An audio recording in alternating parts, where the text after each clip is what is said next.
नमस्कार मंडळी, मी सान्वी तुम्हा सर्वांचं स्वागत करीत आहे मराठी किचन एक्सप्रेसमध्ये। मंडळी, आज वीकेंड स्पेशलमध्ये आपण पाहणार आहोत सुकी भरली वांगीची भाजी। चला तर मग एकही क्षण वाया न घालवता रेसिपीची सुरुवात करूया। आता या भरली वांगीमध्ये सगळ्यात महत्त्वाचं जाणारं घटक म्हणजे शेंगदाण्याचं कूट आहे। तर सर्वात प्रथम आपण त्याची तयारी करून घेऊयात। शेंगदाण्याचं कूट करणं हे अतिशय सोपं आहे। तुम्ही काय करा, एक कढई घ्या आणि त्यामध्ये थोडंसं शेंगा तुम्ही यात घालून टाका। मी इथे साधारणतः 1.5 वाटी इतकं शेंगा यात घातली आहे। गॅस थोडा वेळ मध्यम आणि थोडा वेळ बारीक असं करून हे शेंगा अतिशय चांगल्या पद्धतीने भाजून घ्या।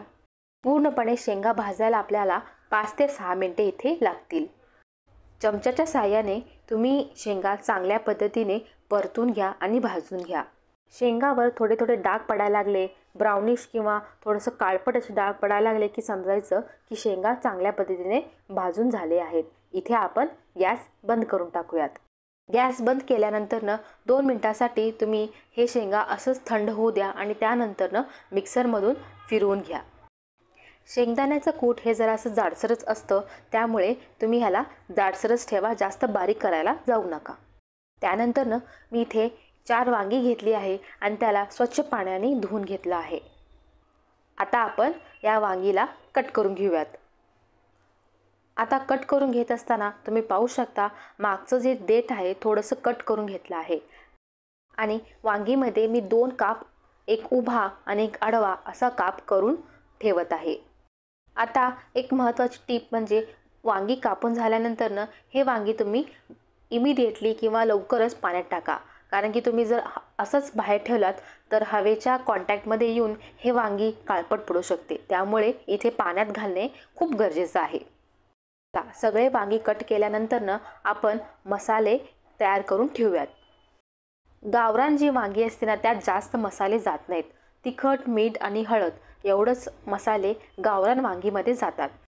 मी इथे एक बाउल घेतला आहे आणि त्या बाउलमध्ये 2 मोठे चमचे इतकं शेंगदाण्याचं कूट यात घातले आहे आणि त्यानंतर यात आपण थोडेसे मसाले ॲड करूयात।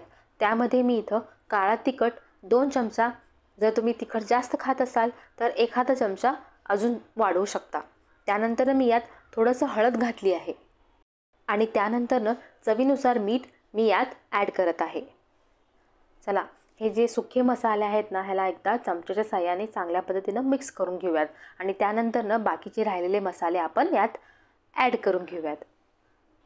आता मी इथे 2 चमचे धनिया पावडर, साधारणतः 1.5 चमचा इतकं सब्जी मसाला पावडर, एक अर्धा चमचा इतकं जिरा पावडर घातली आहे आणि हे सर्व ड्राय मिश्रण मी एकदा मिक्स करून घेत आहे। आता मी या ठिकाणी थोडं थोडं पाण्याचा वापर करून याचं एक घट्ट असं पेस्ट करून घेत आहे। तुम्ही पाहू शकता आपल्या भाजीला लागणारं मसाला इथे तयार आहे। आता आपण भाजी करायला सुरुवात करूया। मसाला तयार झाल्यानंतर आपण एक एक वांगी घेणार आहोत आणि त्या वांगीमध्ये हे मिश्रण चांगल्या पद्धतीने घालणार आहोत। तर अगदी चांगल्या पद्धतीने जेवढे पॉसिबल होईल तेवढं आपल्याला हे मिश्रण या वांगीमध्ये स्टफ करून घ्यायचं आहे। सगळ्या वांगीमध्ये मसाले भरून घेतल्यानंतर मी गॅसवर एक कढई ठेवला आहे आणि त्या कढईमध्ये अगदी थोडंसं तेल घातलं आहे।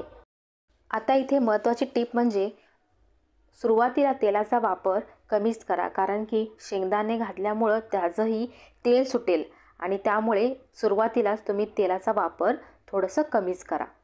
तेल गरम झाल्यानंतर मी इथे जिरे आणि मोहरी या तेलामध्ये घातली आहे आणि एकदा जिरे आणि मोहरी चांगल्या पद्धतीने फुलल्यानंतर मी इथे एक अर्धा चमचा इतकं हिंग यात घातली आहे।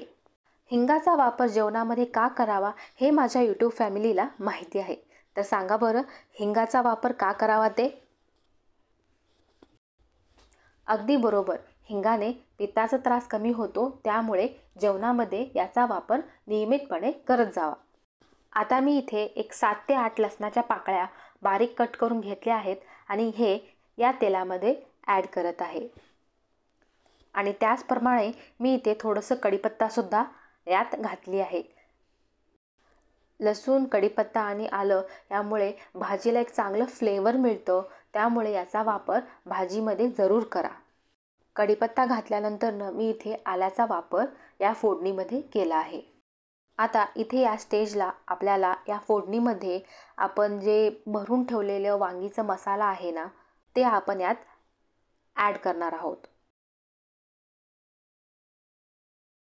वांगी कढईमध्ये घातल्यानंतर तुम्ही एक ताट झाकून टाका, जेणेकरून ह्याचं जे फ्लेवर आहे ना, हे बाहेर उडून जाणार नाही आणि वांगी पण चांगल्या पद्धतीनं शिजून जाईल.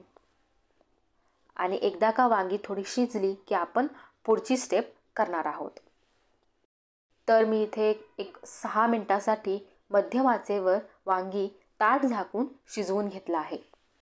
तर या 6 मिनिटांमध्ये तुम्ही काय करू शकता, मध्ये मध्ये ताट काढू शकता आणि एका बाजूचं जर वांगी शिजलं तर मग ती बाजू वर करून मग वरची बाजू खाली अशा पद्धतीने वांगी सगळ्या पद्धतीनं चांगल्या पद्धतीनं शिजवून घ्या.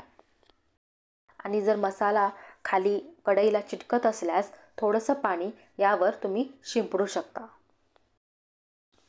साधारणतः एक 6 मिनिटांनी आपलं जे राहिलेलं मसाला आहे ना, त्यामध्ये 1 वाटी इतकं पाणी घाला आणि त्याचं जे पेस्ट आहे ना, थोडंसं पातळ करून घ्या आणि ते मसाला या कढईमध्ये या प्रत्येक वांगीवर घालून टाका.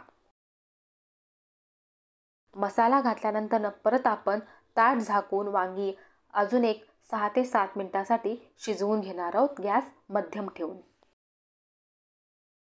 आता मी जेव्हा पण भरली वांगी करते ना, तेव्हा हे जे मसाला आहे ना, हे जरा जास्तच ठेवते, कारण की लोक वांगी तर खातातच, पण हे मसालासुद्धा खूप आवडीने खातात.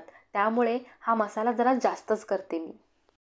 तुम्ही पाहू शकता, जसं आपलं भाजी शिजत आहे तसं आपल्या शेंगदाण्याचं जे कूट आपण घातलं होतं त्याला तेल सुटलं आहे. म्हणून मी सुरुवातीला म्हटलं होतं की तेलाचा वापर सुरुवातीला कमी करा.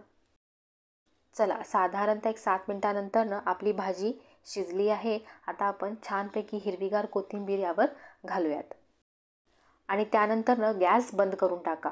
गॅस बंद केल्यानंतर अगदी थोडंसं गुळाचा वापर मी या भाजीमध्ये केला आहे. याने आपल्या भाजीचं जे स्वाद आहे ना, ते अजून जरा वाढतं. त्यामुळे मी इथे गुळाचा वापर केला आहे. चला, आपली भाजी अगदी चांगल्या पद्धतीने शिजली आहे. आता आपण याला सर्व करून घेऊयात. खूप मस्त वास सुटला आहे या भाजीला. भाजी खूप चांगली झाली आहे. तुम्ही खरंच ही भाजी एकदा ट्राय करून पहा, तुम्हाला सुद्धा आवडेल. गरमागरम भाकरी, भरली वांग्याची भाजी आणि सोबत दही, काय कॉम्बिनेशन आहे. चला, माझी रेसिपी तुम्हाला कशी वाटली हे मला नक्की सांगा. आणि हां, चॅनलला सबस्क्राईब केला नसाल तर नक्की करा. मी भेटते तुम्हाला पुढच्या व्हिडिओमध्ये. तोवर बाय बाय.